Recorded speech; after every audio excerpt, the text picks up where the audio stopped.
በሙምባይ በረብሻና በከፍተኛ ፍጥነት በሚጓዙ ህይወት ውስጥ የናርማይ ፓይንቲ ረጅም ህንፃ ደመናዎችን የሚነካ ይመስል ነበር።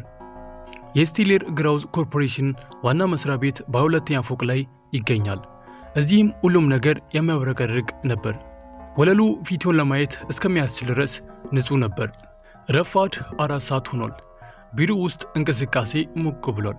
በጫማዎች ተረከዝ ድምፅና በኪቦርዶች መካከል አንድ እንግዳ የሆነ ነገር ተከሰተ። እዚህ ያሉ ሰዎች ከስራ ይልቅ የእያንዳንዱን ልብስና የስራ ደረጃ ይመለከቱ ነበር። በዚህ መሃል አርጁን ይገባል። አርጁን ተራ ወጣት ነበረ። እድሜው 28 ገደማ ይሆናል። ቀለል ያለ ሰማያዊ የጥጥ ሸሚዝ እና ጥቁር ሱሪ ለብሷል። ልብሶቹ ንጹህና ተለክተው የተስተካከሉ ነበር። ነገር ግን ውድ የንግድ ምልክት አልነበረውም። በእግሮቹም ላይ ያደረጋቸው ጫማዎች ጥቂት ያረጁ ይመስላሉ። በላያቸውም ላይ ያለው የጫማው ቀለም ያረጁ እድሜያቸውን ሊደብቁ አልቻሉም። ነገር ግን የአርጁን ፊት ለየት ያለ ነበር። ሰላምና በራስ መተማመን ይታይበትም ነበር። በአይኖቹ ውስጥ በቢሮው ሰው ሰራሽ ብርሃን በበለጠ የሚያበራ ብልጭታ ነበረው። ወደ መቀበያው ጠረጴዛ ሪሴፕሽን አመራ። በዚያው የተቀመጠችው ሰሚራን የምትባል የሥራ መቀበያ ጸሐፊ በስልክ እያወራች ጥፍሮቿን ትመለከት ነበር። አርጁን በትህትና ይቅርታ አላት። ሰሚራም ራሷን አላነሳችም። በጣቷ ቆይ የሚል ምልክት አሳየችው። አርጁን ዝም ብሎ ቆመ። 2 ደቂቃም አለፈ። ሰሚራ በስልኳ ከጓደኛዋ ጋር ስለ ሳምንቱ መጨረሻ ግብዣ እያወራችም ነበር። አርጁን አስፈላጊ ጥሪ ሳይሆን አይቀርም ብሎ በማሰብ በትዕግስት ጠበቀ። ከ5 ደቂቃ በኋላ ሰሚራን ስልኩን ዘግታ አርጁንን ልክ እንደ ዝንብ ጠረጴዛ ላይ እንዳረፈች በማየት አዎ ለዕቃ አድራሻዎች የኋላ በር ነው የምትጠቀመው አለችው በንቀት። አርጁን ፈገግ አለ። አልተቆጣትም። ዝም ብሎ ተገረመ። ዕቃ ለማድረስ አልመጣውም እመቤቴ አላት። ከሰው ሀብት የሥራ አስኪያጅ ከትንቢ እመቤት ጋር ለቃለ መጠየቅ ነው የመጣሁት አላት።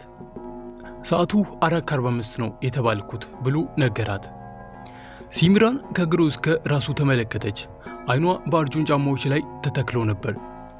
በዚህም የፈገግታ ጥላቻ አሳየች። ጥሩ ቃለ መጠየቅ ይሁንልህ እሺ አለችው። ከዚያም እዛ ጥግ ላይ ተቀመጥ አለችው። በመቀጠልም ስምን ማን ልበል አለችው። አርጁን ቨርማ እባላለሁ አለ አርጁንም። ሰሚራም የመመዝገቢያ ደብተሩን ገፋችለት። በንቀትም መዝግብና ተቀመጥ፣ ስትጠራ ትመጣለህ አለችው። አርጁንም ተመዝግቦ ጥግ ወዳለችው ወንበር ሄዶ ተቀመጠ። ወንበሩ አልተሰበረም ነበር። ነገር ግን ከመቀበያው ጠረጴዛ በጣም ርቆ ስለነበረ የአየር ማቀዝቀዣው አየር እንኳ በጭንቀት ነበር የሚደርሰው። ሰዓቱም እየገፋ ሄደ። 4:15 ካለፈ በኋላ አሁን ሰዓቱ 5 ሰዓት አካባቢ ሆኗል። አርጁንም በዚያ ቦታ አሁንም መቀመጡን ቀጥሏል። በዚህ መሃል ብዙ ሰዎች መጡ። ሙሉ ልብስ የለበሱ፣ በእጃቸው ውድ ሰዓት ያሰሩ እና ፈጣን እንግሊዝኛ የሚናገሩ። እነሱ ሲመጡ ከሰሚራን ጋር እየሳቁ ይነጋገሩ፣ ቀጥታ ወደ ቢሮ ውስጥም ይገቡ ነበር። አርጁን ዝም ብሎ ይመለከት ነበር። ውሃ ጠማው። በመቀበያ አካባቢ ውሃ ማቀዝቀዣ አየ። ነገር ግን በላዩ ላይ ለሰራተኞች ብቻ ተብሎ የተጻፈ ነበር። ሰሚራንን ለመጠየቅ አሰበ። ነገር ግን ሰሚራን አሁን ሊፕስቲክ በመቀባት ላይ ተጠምዳ ነበር። አርጁን ፋይሉን በጉልበቱ ላይ አድርጎ ማሰብ ጀመረ። በእርግጥ አንድ ኩባንያ ባህል እንዲህ ሊሆን ይችላልን እያለ ራሱን መጠየቅ ጀመረ። የአንድ ሰው ችሎታ ከውጫዊ ገጽታ ጋር ያነሰ ዋጋ ሊሰጠው ይገባልን ብሎ ራሱን መጠየቅ ጀመረ። በዚያው ቅጽበት ሰሚራን የፋይሎቹን ክምር አንስታ ለአንድ የቢሮ ረዳት ስትሰጣየ። ይህንን ሁሉ ወደ ውስጥ ለታንቪ እመቤት ስጥ አለችው። አርጁን መጀመሪያ ያስረከበው የእሱ ፋይል ሰሚራን ሆን ብላ ከፋይሎቹ ስር በታች ደብቃ እንደነበረ ወይም ክምሩ ስር ጨርሶ እንዳልጨመረችው አየ። የእሱ ፋይል ከጎን አንድ መጽሔት ስር ላይ ወድቆ ነበር። አርጁን ይህ ስህተት እንዳልሆነ ተረዳ። ሆን ተብሎ የተደረገ ችላ ማለት ነበረ። እንደነሱ ስላልመሰለ ችላ እየተባለ ነበር። በግምት 5:30 ላይ ከውስጥ የመስተዋት በር አንዲት ልጃገረድ ወጣች። ስሟ ሜራ ነበር። ሜራ በሰው ሀብት ክፍል ውስጥ ጁኒየር ረዳት ነበረች። ሰባያውም በጣም የተረጋጋ ደህናና ለስራዋ ጎበዝ ነበረች። ነገር ግን በዚህ ኩባንያ ውስጥ ደግነቷ እንደ ድክመት ይቆጠር ነበር። ታምቢም ሜራ ጥብቅ ስለሆነች ሁል ጊዜ ትጮህባት ነበር። ሜራ ወደ መቀበያው አንዳንድ ወረቀቶችን ለመውሰድ መጣች። አይኗም ጥግ ላይ በተቀመጠው አርጁን ላይ አረፈ። አርጁንም በላብ ተበላሽቶ ነበር። ከንፈሮቹም ደርቀው ነበር። ሜራ ወደ ሰሚራ ሄደች። ሰሚራንም መጠየቅ ጀመረች። ያ ሰው እዚህ ከተቀመጠ ምን ያህል ጊዜው ነው? ቃለ መጠየቅ አለው እንዴ ብላ ሰሚራን ጠየቀችው። ሰሚራን ማስቲካ ያነከች አረ ተይው ሜራ፣ ለሆነ ትንሽ የሥራ መደብ የመጣ ይሆናል። ልብሱን አታዩም እንዴ አለቻት። ታምቢ እመቤት ደግሞ ሥራ በዝቶባታል፣ ጊዜ ስትኖራት ትጠራለች፣ ይቆይ አለቻት። ስቲሌል ኮርፖሬሽን መግባት ቀላል እንዳልሆነ ይውቅበት አለቻት። ሜራ ይህ ንግግር ወጋት። የሰሚራ ንግግር እንዳልሰማች ሆና መጽሔት ስር ተደብቆ የነበረውን የአርጁን ፋይል ፈለገች። ፋይሎቹን አነሳች። ከዚያም ወደ ውሃ ማቀዝቀዣ ሄዳ በአንድ ጊዜያዊ ብርጭቆ ቀዝቃዛ ውሃ ቀዳች። ወደ አርጁንም ሄደች። ሜራ ፈገግ ብላ ብርጭቆውን አቀረበች። ጌታዬ ውሃ መጠጣት ይፈልጋሉ አለችው። አርጁን ቀና ብሎ አያት። ባለፉት 1 ሰዓታት በአክብሮት ያየችው የመጀመሪያው ሰው እሷ ነች። ውሃውንም እየጠጣ በጣም ያስፈልገኝ ነበር አለ። ሜራም በዝግታ ይቅርታ ጌታዬ፣ በጣም ስለጠበቁ ፋይሉ ምናልባት ከታች ተጭኖ ነበር።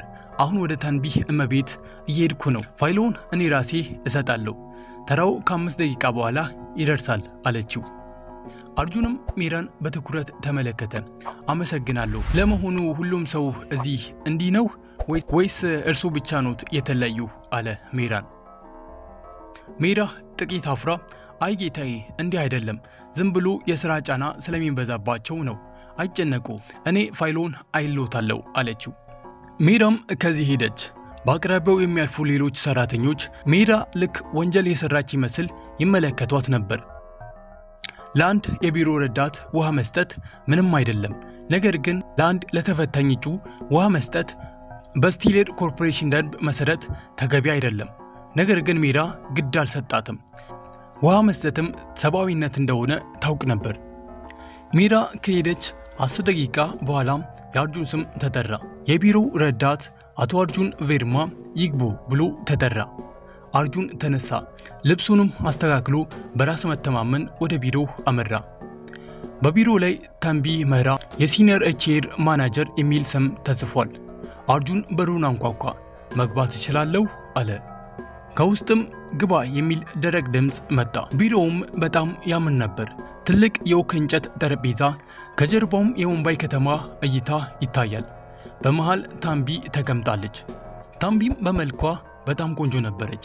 ነገር ግን በፊቷ ላይ ሁል ጊዜ ቅሬታ ያለባት ትመስላለች። በስልኳ ላይ የሆነ ነገር ትጽፍ ነበር። አርጁንም ገብቶ በወንበሩ አጠገብ ላይ ቆመ። ታምቢ ተቀመጥ አለችው። ለ2 ደቂቃ ያክል ቆመ። በመጨረሻም ታምቢ ስልኳን አስቀምጣ አርጁንን አየችው። አይኗ ከእግሩ ጫማ ጀምሮ እስከ ፊቱ ድረስ ተጓዘ። በአይኖቿ ውስጥ የንቀት እይታ ይታይ ነበር። ተቀመጥ አለችው፣ ልክ ውለታ የዋለች ይመስል። አርጁንም ተቀመጠ።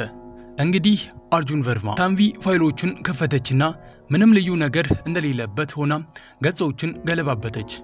አዎ ዲግሪ ደህና ነው፣ ነገር ግን ኮሌጁ የትኛው ኮሌጅ ነው ብላ ጠየቀች። እኔ ስሙን ሰምቼው አላውቅም።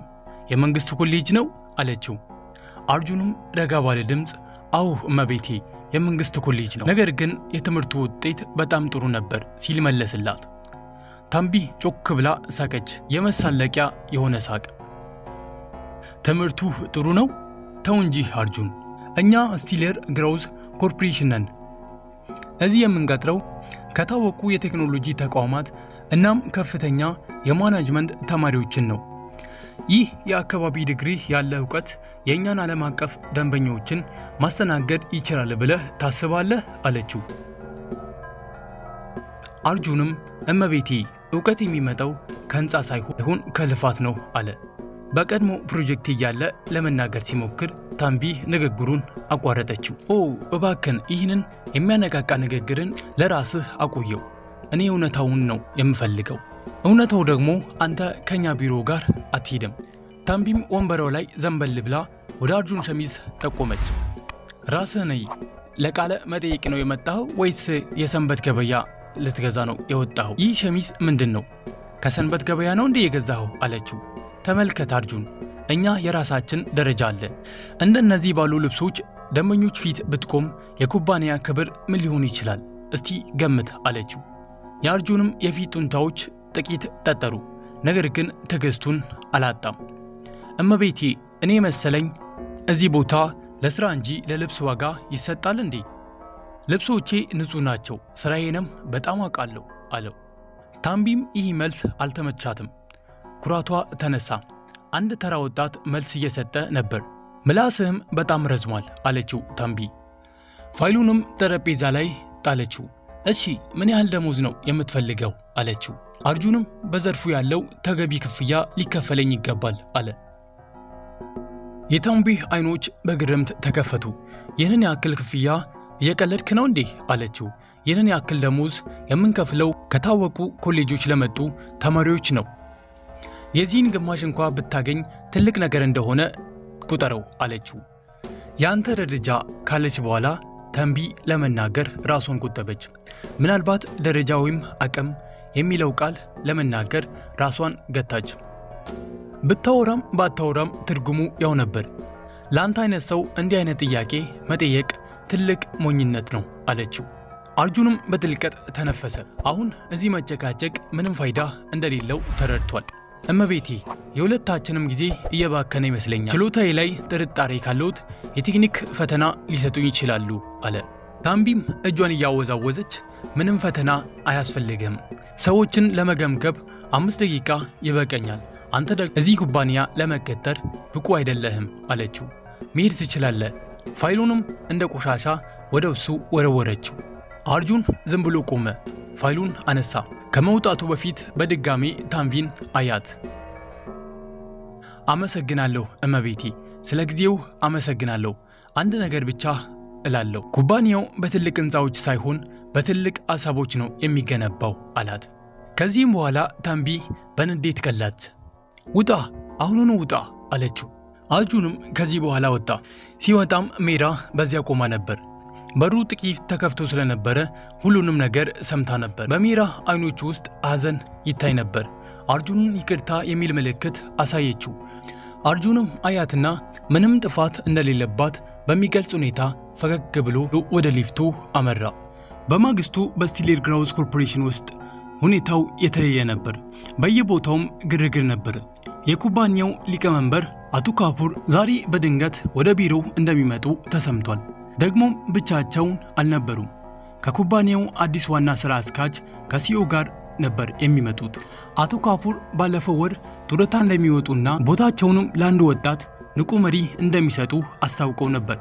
ነገር ግን ያ መሪ ማን እንደሆነ ማንም አያውቅም ነበር። ዛሬም ትውውቅ የሚደረግበት ቀን ነበር። ታምቢም ከጠዋት ጀምሮ ተጨንቃ ነበር። በቢሮ ተቀምጣ ጸጉሯን ደጋግማ ታስተካክላለች። ሰራተኞቿም ላይ ትጮኻለች። ሜራ ገለጻው ተዘጋጅቷል ብላ ትጠይቃለች። ሲሚራንን ደግሞ የመቀበያው ቦታ ተስተካክሏል እያለች ትጠይቃለች። አዲሱ አለቃ እየመጣ ነው፣ ምንም ስህተት መኖር የለበትም፣ ማንም ስህተት ቢሰራ ዛሬ ወየውለት እያለች ትጮህ ነበር። ታምቢም አዲሱ ሲኦ ማን ይሆን ብላ እያሰበች ነበር። በእርግጥ ከውጭ ሀገር ተምሮ የመጣ ሙሉ ልብስ የለበሰ ኮስታራ ሰው ይሆናል ብላ ገመተች። ታምቢ እንዲህ አይነት ሰዎችን መማረክ ትችል ነበር። በጣም ውድ ልብስ ለብሳ ሽቶዋን ተገባች።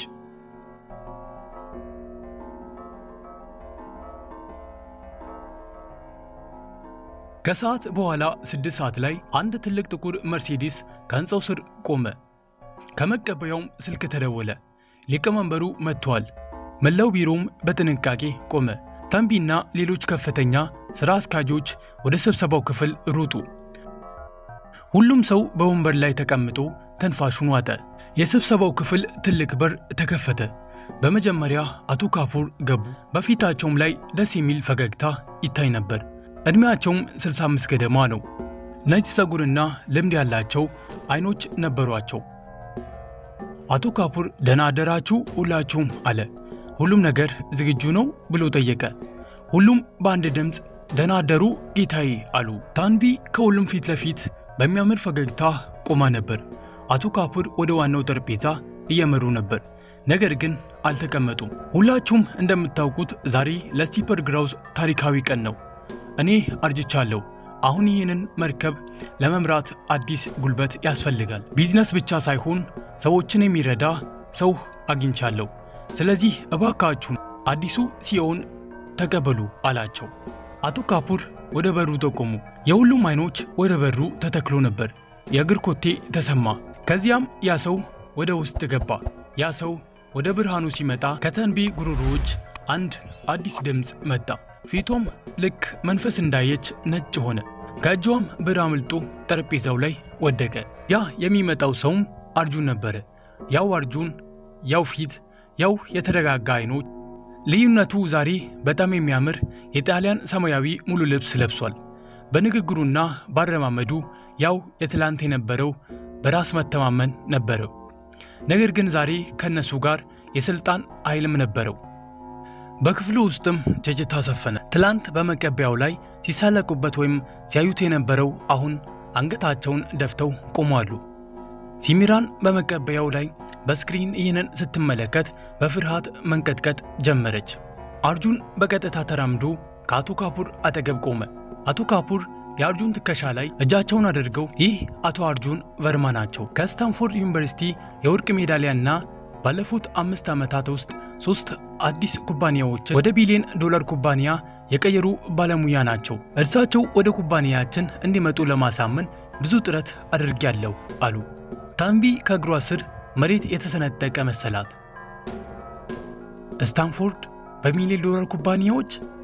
እሱ እኮ ትላንት የመንግሥት ኮሌጅ ነበር ያለኝ። ራሷንም ሊያዞራ ጀመረ። አርጁን ወደ ሁሉም ተመለከተ። አይኑ በታንቢ ላይ ቆመ። የታንቢም አይኖች አፍሮ ነበር፣ የተንቀጠቀጠችም ነበር። አመሰግናለሁ አቶ ካፑር። የአርጁን ድምፅ ትላንት ያልነበረ ክብደት ነበረው። ተቀመጡ አላቸው። ሁሉም በፍርሃት ተቀመጡ። አርጁንም በወንበሩ ላይ አልተቀመጠም። ጠረጴዛውን ተደግፎ ቆመ። እንዲህም አላቸው፣ ስለ ቢዝነስ ከማውራቴ በፊት አንድ ትንሽ ታሪክ ልንገራችሁ። አርጁንም ጀመረ። ትላንት በዚህ ቢሮ መጥቼ ነበር፣ እንደ ሲኦ ሳይሆን እንደ ተራ ተፈታኝ። የኩባንያው እውነተኛ ገጽታ ለማየት ነበር የመጣሁት። የምንለጠፍባቸው የእድገትና የብቃት መፈክሮች በእርግጥ በተግባር ላይ ይኖሩ እንደሆነ ለማወቅ ፈልጌ ነበር የመጣሁት። በክፍሉ ውስጥ መርፌ ቢወድቅ እንኳ የሚሰማ ዝምታ ነበር። ምን አገኘው መሰላችሁ እያለ አርጁን ድምፁን ጥቂት ከፍ አደረገ። ኩራት፣ ባለጠግነትና ባዶነት አይቻለሁ። ከዚህም በኋላ አርጁን ወደ ታንቢ ጣቱን አቆመ። ለ50 ደቂቃ በመጠበቂያ ላይ እንዳርፍ ተደረግኩ፣ ምክንያቱም ልብሶቼ ትራ ስለነበሩ። ፋይሌ እንደ ቆሻሻ ተጥሎ ተደብቆ ነበር። ከዚያም ወደ ታንቢ ጠጋ አለ። በዚህ ኩባንያ ደረጃ እንደማልመጥል ተነገረኝ። ኮሌጄ ተናቀ። ደረጃዬና አቅሜ ጥያቄ ውስጥ ተገባ። አርጁን መላውን የቦርድ አባላትን ተመለከተ። ይህ ነው ባህላችን? ሰዎችን በጫማቸው ነው የምንመዝነው አላቸው። ትላንት ትልቅ ነጋዴ በተራ ልብስ ቢመጣ ኖሮ እንዲህ ትገፉት ነበር? አርጁን ወደ ሊቀመንበር ቢሮ፣ አንድ ኩባንያ በትርፍ ሳይሆን በሰዎች ነው የሚንቀሳቀሰው። ትላንት ግን እዚህ ያለው የሰው ሀብት ክፍል ሰብአዊነት እንደሌለው አየው። እያንዳንዱ ትልቅ ነገር መጀመሪያ ትንሽ እንደሆነ ዘንግተዋሉ አላቸው። ታንቢም አይኖቿ በእንባ ተሞሉ። የሆነ ነገር መናገር ፈለገች። ጌታዬ፣ እኔ አላወቅኩም ነበር ባኮን አለች። አርጁን እጁን አንስቶ ዝም አሰኛት። ሲኦ መሆኔን አላወቅሽም ነበር። ለዚህ ነው እውነተኛ ማንነትሽ የወጣው። ብታውቂ ኖሮ ራስሽን ዝቅ አድርገሽ ታገለግይኝ ነበር። አንድ ሰው እውነተኛ ማንነቱ የሚታወቀው ምንም ሊያደርግልሽ ከማይችለው ተራ ሰው ጋር ስትገናኝ ነው። ትላንት ግን አንቺ ተራውን ሰው ለመጨፍለቅ ሞከርሽ አላት። አርጁንም ወደ ወንበሩ ተመለሰ። አንድ ፋይል አነሳ። ወይዘሪት ታንቢ መህራ፣ የሰው ሀብት ስራ አስኪያጅ። ስራ ችሎታን ማግኘትና ማሳደግ እንጂ ሰዎችን ማዋረድ አይደለም። እኔን ብቻ ሳይሆን ይህንን ወንበርና የኩባንያውን ሴቶችን አዋርደሻል። እኛ ሌሎችን በማሳነስ ራሳችንን ከፍ የምናደርግበት ሰዎች አንፈልግም። በስቲፐር ግራውዝ ውስጥ ለኩራት ቦታ የለም። አርጁንም ቆም ብሎ ውሳኔውን አሳለፈ። ተባረሻል፣ አሁኑኑ ዕቃሽን ሰብስበሽ ውጪ አላት። ታምቢም ስቅስቅ ብላ ማልቀስ ጀመረች። ጌታዬ እባክን አንድ ዕድል ይስጡኝ አለችው። ዕድል ተሰጥቶሽ ነበር ታምቢ አለ አርጁን። ትላንት ሰጥቼሽ ነበር በጠማኝ ጊዜ በጠበቅኩት ጊዜ፣ ነገር ግን ያንን ዕድል በኩራትሽ ረገጥሽው። አሁን ሌላ ዕድል የለሽም አላት። የጥበቃ ሰራተኞችም መጥተው ታምቢን ወደ ውጪ ወሰዷት። ትላንት አርጁንን ያስወጣች በር ዛሬ እሷ ተዋርዳ ወጣች። ኩራቷም ደቀቀ። ታምቢ ከወጣች በኋላ በክፍሉ ውስጥ አሁንም ውጥረት ነበረ። ሁሉም ቀጣዩ ተራ የማን ይሁን ብሎ ማሰብ ጀመሩ። ፈርተውም ነበር። ነገር ግን አርጁን ድምፁን ለሰለሰ። በዚህ ጨለማ ውስጥ ቢሆን ትላንት አንድ ብርሃን አየው። አርጁን ከኋላ ቆማ የነበረችውን ሜራን አየ። ሜራም ተሸማቃ ቆማ ነበር። እሷም የሰው ሀብት ክፍል አባል ስለነበረች የምትባረር መሰላት። ሜራ እባክሽን ወደፊት ትመጫለሽ ብሎ አርጁን ጠየቃት። አዎ ጌታዬ እያለች ሜራም ወደፊት መጣች። አርጁን ፈገግ አለ። ይህ ያው ትላንት ውሃ ሲጠጣ ያሳየው ፈገግታ ነበር። ትላንት ሁሉም ሰው ችላ ሲለኝ አንቺ እንደ ጠማኝ አየች። አደጋ ላይ መሆንሽን እያወቅሽ ረዳሽኝ፣ ውሃ ሰጠሽኝ፣ ፋይሌን ፈለግሽ፣ እናም ብርታት ሰጠሽኝ። ታምቢ እመቤት እንደምትቆጣ እያወቅሽ ትክክለኛውን ነገር አደረግሽ አላት። አርጁን ወደ አቶ ካፑር ዞረ። ጌታዬ ዲግሪ ያለው ብዙ እናገኛለን፣ ነገር ግን ስነ ምግባር ርኅራኄ ያለው ሰው ማግኘት ከባድ ነው። ጥሩ የሰው ሀብት መሪ ከልቡ የሚያስብ ነው። አርጁንም ሜራ ፊት እጆቹን ዘረጋ። ሜራ አንቺ የዚህ ኩባንያ አዲስ የሰው ሀብት ክፍል መሪ አድርጌ ሾሜሻለሁ አላት። መላው ክፍሉ ተገረመ። ከጁኒየር ረዳትነት ወደ መሪነት ሜራ ማመን አቃታት። አይኖቿ በእንባ ተሞሉ። ጌታዬ እኔ ግን ይህንን ያክል ልምድ የለኝም አለች። አርጁንም ልምድ ሊማሩት ይችላሉ ሜራ፣ ሰብአዊነትን ግን ሊማሩት አይችሉም። አንቺ ታምቢ መቼም ያልነበራት ነገር አለች። ለሌሎች ያለሽን አክብሮት እኛ ካንቺ እንፈልጋለን አላት። መላው የስብሰባ ክፍል በጭብጨባ ተሞላ። በዚህ ጊዜ ጭብጨባው እውነተኛ ነበር። አቶ ካፑር ፊቱ በደስታ ይታይ ነበር። አርጁንም ቀጠለ እና ደግሞ ሲሚራም ይህንን በስክሪን እየሰማች ነበር። ለእሷም ንገሯት፣ ለአንድ ወር የሥነ ምግባር ስልጠና ትላካለች። ከሰዎች ጋር እንዴት እንደሚነጋገሩ ትማር። ካልተሻሻለች ቀጣዩ መንገድ ለእሷም ወደ ውጪ ይሆናል አላት። ከዚህ ቀንም በኋላ የሲሌር ግራውዝ ኮርፖሬሽን ተለወጠ። ሕንፃው ያው ነው፣ ቢሮውም ያው ነው፣ የአየር ማገዝገዣውም ያው ነው። ነገር ግን አሁን በዚያ ያለው መንፈስ ሞቅ ያለ ነበር። አሁን ሰዎችን በልብሳቸው ሳይሆን በስራቸው መመዘን ተጀመረ። እናም ወዳጆቼ ይህ ታሪክ የሚከተሉትን ነገሮች ያስተምረናል። መጽሐፍን በሽፋን አትመዝን የሚለውን ነገር ያስተምረናል። የአንድን ሰው ውጫዊ ገጽታ እውነተኛ ማንነቱ እንዳልሆነ ይገልጽልናል። በተጨማሪ ደግሞ መልካምነት ለራስ እንደሆነ ይህ ቪዲዮ ያስተምረናል። የሜራ የአንድ ብርጭቆ ውሃ እርዳታ ሕይወቷን ቀየረ። መልካምነት መቼም ከንቱ እንደማይሆን ከዚህ ቪዲዮ ልንማር እንችላለን። መልካምነታችን ብዙ እጥፍም ሆኖ እንደሚመለስ ይህ ቪዲዮ ያስተምረናል። እናም ቤተሰቦቼ የዛሬው ቪዲዮአችን ይህንን ይመስላል። ሐሳብ አስተያየት ካላችሁ ኮመንት ላይ ያስቀምጡልኝ። እንዲሁም ይህንን ቪዲዮ እስካሁን ድረስ ላይክ ያላደረጋችሁ ሰዎች ላይክ ማድረጋችሁ እንዳረሱ፣ ይህንን ቻናል ሰብስክራይብ ያላደረጋችሁ ሰዎች ሰብስክራይብ አድርጉ። በቀጣይ ከዚህ በተሻለ ባሪፍ ቪዲዮ እስከምንገናኝ ድረስ ሰላማችሁን ያብዛልኝ።